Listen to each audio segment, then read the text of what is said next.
Hello, I'm Denise Scaloni. Welcome to today's episode of Empowering You.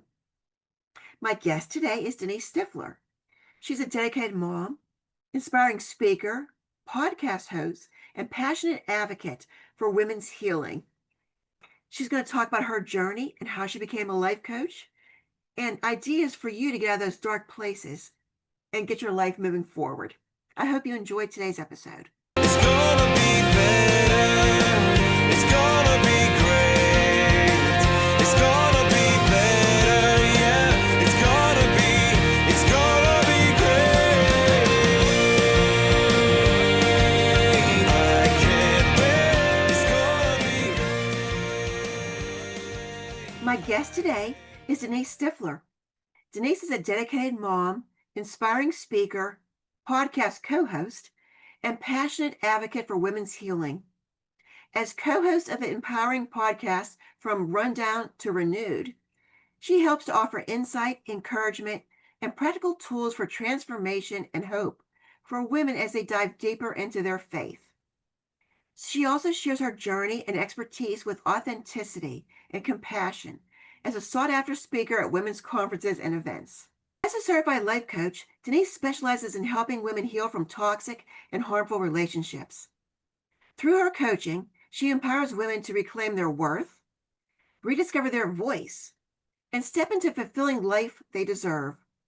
Her mission is clear: to guide women out of survival mode and into a life of purpose, confidence, and joy. Welcome, Denise. Oh, thank you, Denise. Great name. Thank you so much for Oh, having me. wonderful name. Wonderful. I don't think I've ever interviewed another Denise. This is like exciting. I know it's not like a super common name. I remember growing up, I went to a very small school and there was one other Denise in the entirety of the 12 grades. So, Yeah. yeah, It's not that uncommon, but it's not as common as you would think. right. Yeah. So let's get started, Denise. I read that you're a life coach. Mhm, How did mhm. that journey get started? Did you wake up Um, one day and decide, I want to be a life coach? That's what I want to do? Or did you kind of morph into a life coach from something else? How did that journey begin? yeah. So, I did not just wake up one day and think, oh, let's just be a life coach today. I do have a background in ministry. I have my degree in youth ministry. And so I was a youth pastor in Christian education and all of that for about a decade in different church settings and camp ministry and things like that. So very people oriented, and a Mhm. lot of ministry is listening to people, which is also what coaching is. So they do morph. My background kind of served me in that way. But no, I was in ministry and then I actually left my job to be a stay-at-home mom, and because I just hated being away from my daughter, and then turned two daughters Mhm. after I became a stay-at-home mom. And back in 2021, my life got completely flipped upside down. I had a skin cancer diagnosis in the spring Oh, and was very fortunate. I had a few surgeries and it hadn't spread. We caught it so early. I was very grateful for that, but also a very traumatic thing to go through in your early 30s. And so that happened in the spring. And then my marriage abruptly ended a few months later. oh, And so it was just like kind of this like trauma upon trauma of, oh, just all these uncertain, hard things happening at the same time. right. And so, following all of that, I spent the following few years just really healing. And as I was in therapy and all of that, I started to realize that a lot of the relationships that I had been in over the last decade were very harmful and toxic. You talked about how that's my main people that I love to Mhm. serve, because I Right. definitely understand what that's like. And Right. a lot of times we hear harmful and we think physical. Mhm. For me, it was more of a mental and an emotional unsafety. Oh, okay. So when you're in these types of relationships long enough, you start to kind of just become a shell of yourself. You start to lose faith in yourself. You stop trusting. It's a slow thing, though. You don't necessarily see it happening. And that's really my own personal experience. Mhm. And I've always been known like the woman you see today, she's happy and bubbly and excited Right. and all of that. But I mean, the me when all of this was happening was the Sure. absolute opposite. And I had like just such a lack of love and zeal for life, which was not me at all. And so the last few years have really been just like this journey of coming back to myself, a journey of faith. Faith is clearly a very important thing in my life. And so, Sure.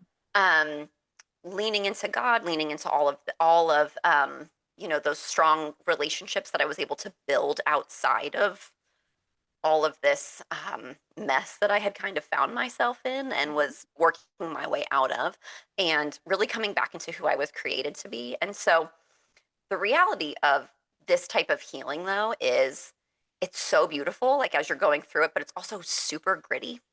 And what I found was that in being kind of vulnerable about it and sharing with people throughout it happening, um, it opened the door for other people to be vulnerable and maybe see some parts of their lives that were Oh, challenging or hard. I think vulnerability opens doors.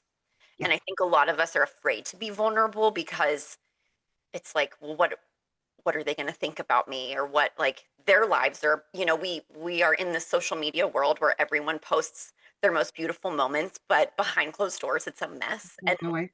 none of us see it, right? Right. Unless you're Right. close to the situation. And Right. so for me, I just blew that up. I was like, listen, here's me, in all of my glory and in all of my grit. And um it it opened up doors for me to face some of my hard realities.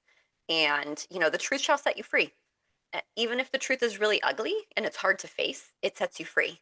And I've seen others set free when they sit and they face their own pain. And so that's really the heart behind my coaching business, Okay. is is that freedom and that empowerment and that fulfillment, because those are on the other side of that gritty healing work when you're coming out of those situations. And I think harmful relationships can be anywhere. I mean, they can be with your coworkers, they can be with family members, they can be with Right. friends, they can Right. be your romantic partner, whoever.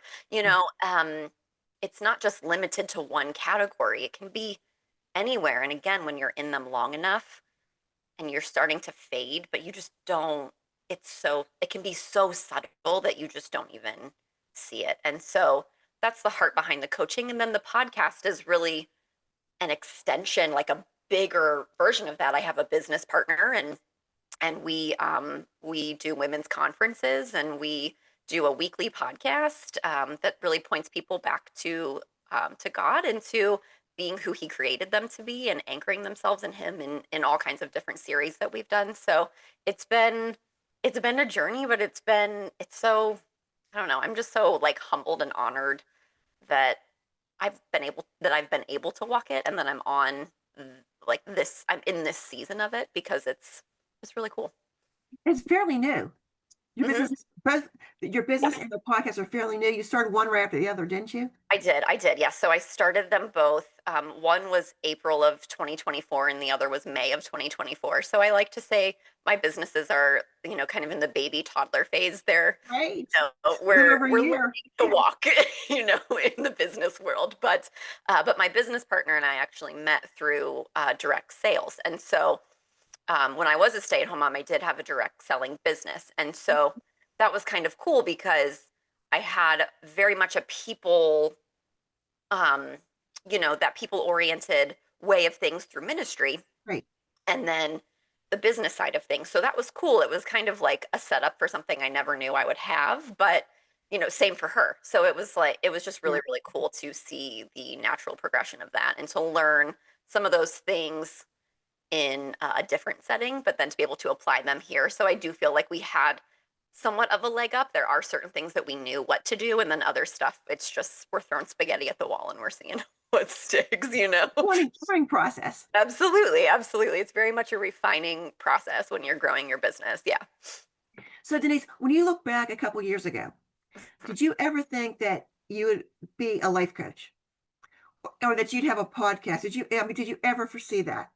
No, no, I was talking to someone about that earlier today. It's, if you would have told me when everything hit the fan in 2021 that I would be here today, I wouldn't have believed you. I totally would not have, because when you're going through, and so for anyone listening that's going through a really hard season, you know, my encouragement to you is just to keep going because there is light at the end of the tunnel. Even if I remember um, it was around Christmas time. And so it was fairly new and everything that was going on. And I had a friend who had walked a very similar path like 7, 8 years before. And I remember just like crying in front of her, just like completely losing it. And she just hugged me and she said, "You are in the darkest part right now. There's no light, but I promise there is light. You just have to keep like crawling until you can walk, you know?" And so that's what I did. You know, I crawled until I could walk and then I started walking and then eventually by God's grace I started running, you know. You brought up a good point, Denise. Someone that's watching this interview, they could Mhm. be going through a difficult time, and it might not be a traumatic relationship. It could be something Right. else. Absolutely, yes. And you think that there's just no way out. Yeah. And I have a lot of people on this show that's empowering you because that's why I tell their empowering stories Yes, that there yes, is a way out. there You is. Yes. just one step at a time. I know I was going through some difficulties, and my goal for that day was, okay, I just want to get up and take a shower. I'm gonna take a Right. shower and then I'm gonna plan Yes. the rest of my day. That was just all I could think by that moment. I'm just gonna do that. So I Hmm. think you brought up a really great point that it does get better. Once you get to that bond, there is some darkness and you will see the light. It takes a while to go through that. It does. Well, and I love that you said, you know, today I'm just going to get up and take a shower. You Right. know, there was a season where I remember because I'm just always going and I have 2 young children. And so there's always something to do. Right. Yeah. And I remember talking to my friend and just being like, I feel so lazy. And she said, Denise, you are surviving. Don't you Right. dare call yourself lazy. And at that point, it was like I learned, okay, what are the bare bones basics that I have to do today? And that is enough. And when you start doing that, some of that pressure really comes off. Sure. I think that's Sure. another thing that we do to ourselves, like in any season, good or challenging. We put so much pressure on ourselves that if Yes. our best friend was walking that same road, we would never hold any form of No. expectation on them that we hold over ourselves, right? And so it's like, okay, what do I need to do to just survive? You know, and I have a friend who's walking through like a grief journey right now, and she started having chest pains. And she's like, "When you had chest pains, like where'd you feel it? Or what did it feel like?" I said, "I felt like an elephant was sitting on me. It was hard to breathe." And she goes, "Okay." And I said, "That's your grief. That's your grief right now. That's what's sitting on you." I said, "So like eat and sit and drink some water. And that's fine. That's all you if that's all you got today, that's all you got today." You know, I think extending that grace to ourselves and extending it to others is so important. Yeah. Denise, if someone's watching this, what are the top three things they could do to get themselves through that? And I know it's different for everybody. Every Yeah. situation is different time period. But what can they do to start that healing process? Like maybe your top three things. Yeah, top 3 things. Okay, so I would say in no specific order, I would No order. Yeah. say, you know, just basics of survival. You know, like you said, I'm gonna take a shower today. You know, take a shower, eat, try to get good sleep. That's more that's 3, but I That's that's like one. that's 1. Yeah. Survival, that's 1. Um, reach out and do not walk alone. Um, whether if you are a person of faith, like Mhm. pray and have community around you. Whether you're a person of faith or you're not, we're built for community and we are not built to do life alone. And so I don't care if it's just one person.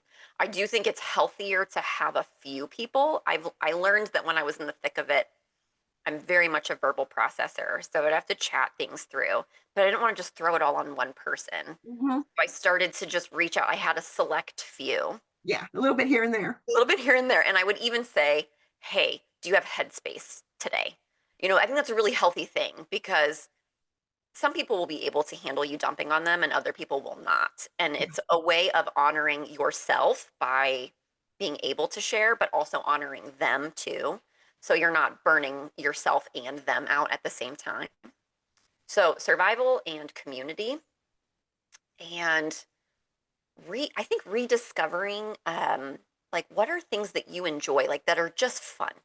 You Yeah. know, do you like to read? Do you like are there certain shows that you love to watch? Do you like true crime podcasts? You know, what do you like to walk? Do you like nature? What are things that you enjoy? What are hobbies? Do you There like has to be something. do you Right. like to golf? Do you need a massage? Like, what are things that are going to help you get back to you? Okay. Because, when you're walking through a hard thing, whether, like me, you're kind of rediscovering yourself and coming back to Mhm. life, or maybe grief has just like completely knocked you out, or I mean, it could be anything, a job loss. There's grief with any hard season that you walk through, no matter Right. what it is. And so I think finding things that you enjoy gives you something to look forward to. So it's kind of like these, if even if you're in like the blackest part of the tunnel, there's like a flickering light bulb when you have things that you enjoy that are just for you. Well, I It think gives you those ounces of hope. right. You brought up community. I think that's important because we think that no one else knows what we're going through. Yes. But you start talking to people are like, oh, well, that happened to me. That people just don't want to talk about it. I always think it's like if you buy a red car, you buy a red car, you're driving home, and you see every car you see is red. Yes. Like, Yes. all Mhm. you see is red cars everywhere. Like, I Mhm. never saw so many red cars before. I know. Well, it's so funny because when you buy a new car, I bought a new car back in the fall, and I see it everywhere now, Right. right? You see it I everywhere. never saw it before, right? But I mean, that's like psychological. I mean, what you focus on expands. So whether Hmm. it's something silly like seeing a car everywhere, Hmm. or if you have this mindset of everything goes wrong in my life, you're going to You find will. evidence for it. Well, You just will. But if you want to take on an empowering mindset of something's going to go well for me today, right? absolutely. Absolutely. Something will go well for you because you're focused on it. So you will subconsciously look for it, even if you don't realize you're looking for it, and you will find it. You'll find it. Could So be. You'll find so it. that's so important. So that's another important piece. I didn't include that, but that's definitely important too, is shifting your perspective. And that's sometimes that's the hardest part, I think, sometimes when you're in a season of hardship, because the hardship is so heavy. It's hard to see any light whatsoever. I keep going back to that analogy, but No, I no, think that's it's really perfect. powerful. I think it's really pertinent. Yeah. So a podcast, and now a soon-to-be author, Yes, published so author. Is so this your first book? it is. Yes. Okay. And I'm that's how we met. that is yes, yes, we're in the same book. I'm so excited. So excited. Mhm. Yeah. So what caused you, or not what caused, what made you decide to write a chapter in an anthology, in a book? Yeah, so I was asked, and I've always wanted to be a published author. It's like a dream of mine. And so I mean, I sat with it for a little bit and I prayed on it, and I just Mhm. like, this is a no-brainer. I mean, this door was just open. Like, I have to walk through it. And I've really enjoyed the process and just meeting the other women like you and other wonderful, like Mhm. powerful women that are the authors on this book. Uh, it's just been such a cool process. I can't wait for our book launch in September. It's gonna be great. Yeah. So the book is called Corrected. Mhm. Yeah. And what is your chapter about without giving too much of a spoiler? It's a lot about what I spoke about Mhm. today, and then in more detail of certain things that happened, and then how I healed, and how I just different. I give some different stories about me and my children, which is Mhm. super fun, and just different experiences I had. I go way more in depth, but I gave you a little bit of a gist in my Right. intro. So Right. yeah, Right. yeah, Good. Did you find it hard writing your chapter? yeah. Yeah. See, I didn't either. I just sat down and just did it in one day. Just Me too. Actually, I wrote somewhat of an outline, Mhm. uh, and then it just flowed. And then the editing process was really helpful because I think Mhm. when you're rereading it, you're like, oh, wait a minute, I don't Yeah. know if I want this in here, or Right. Right. oh, I think I had this idea. Do you feel like this fits? It was Yeah. cool to bounce ideas back and forth with the editor, and um, I thought her editing was phenomenal. Like, Yeah. I mean, I feel like I sounded great. She made me sound better. Yeah. It's just It's her job. That's the that's her job. exactly, That's the job. absolutely, yes, yes. Well, congratulations on a soon to be first time author, published author. Thank you, thank you. Yes. Yes. So, life coach, podcast, soon to be published author. The book is coming out. We're having our book launch in September, which is really exciting. So, what is next for Denise Stifler? What is next? Well, we are through the podcast. We are actually in the process of scheduling and working on our very first From Rundown to Renewed conference. Oh, nice. So fingers crossed it's happening this fall. We're in works with some people about a space. Uh, we have planned conferences before. We have run them through a church, and Mhm. we had a whole team. So it wasn't a From Rundown to Renewed specific conference. The podcast was actually kind of born from the conference idea. Okay. That's Um, a lot of work putting a conference on. it is. It is a lot of work, and Wow. so we have both spoke at my business partner. Her name's Mackenzie, and we've both spoke at these conferences. We've done 3 conferences in the last, I don't know, year and a half.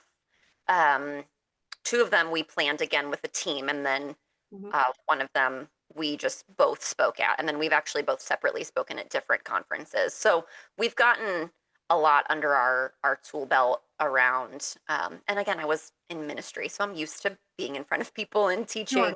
and Sure. engaging. I mean, it's I love it.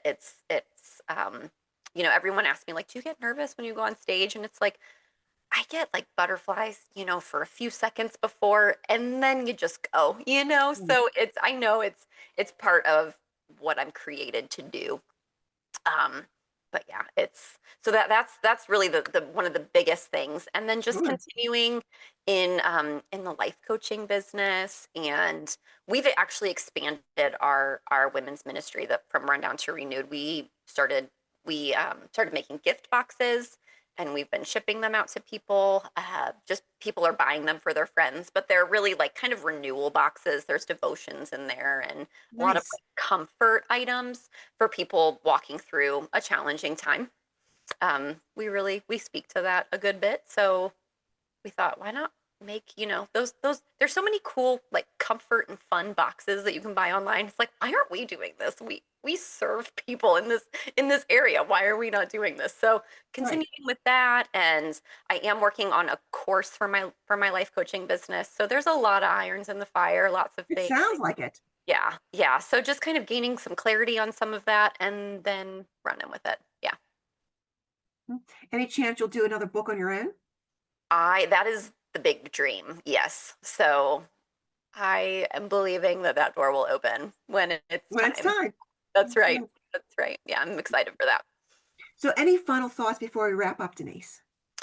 I think, just for those, again, I just want to address anyone that is maybe walking through a really hard time. I just want to encourage you to keep going. And, I sign a lot of my social media posts off with that. Keep going Keep going. Right. with a purple heart because purple's my favorite color. And Mhm. I just think, you know, just when you're in the thick of it, sometimes you forget that you matter, or you feel like you don't, or you feel like you're the only one going through something, and you're not. Social media just makes it look like you are. Right.